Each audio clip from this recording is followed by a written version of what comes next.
వీళ్ళ దేవుని ఉదయకాలము దేవుని వాక్యం చదువుకున్నారు. ఉదయకాలం దేవుని వాక్యం చదువుకున్నారు. మొదటి తిమోతి రాసిన పత్రిక 4వ అధ్యాయం 7వ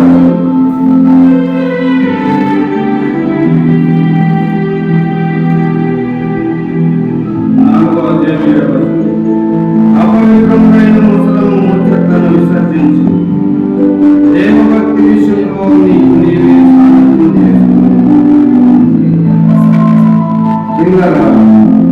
దైవభక్తి విషయంలో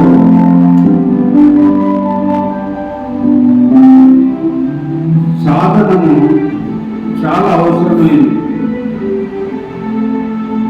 భక్తి సాధనము సాధన అంటే ఏంటి అర్థం?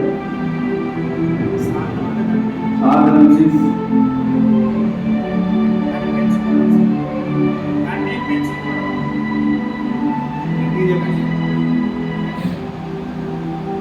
ఏదైనా మనకు ఉంటే దాన్ని పెంచుకోవడం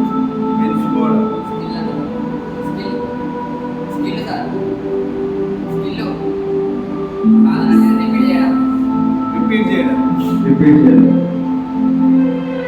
ఇంగ్లీష్లో ప్రాక్టీస్ అంటారు. Practice man makes perfect. What ever it may be, ఏది మనం సాధన చేస్తాం దాంట్లో పర్ఫెక్ట్ అవుతాం. ఏదైనా విద్య కావచ్చు, భక్తి కావచ్చు, సైంటిస్ట్ ప్రయోగాలు చేయడంలో కానీ చేస్తుంటే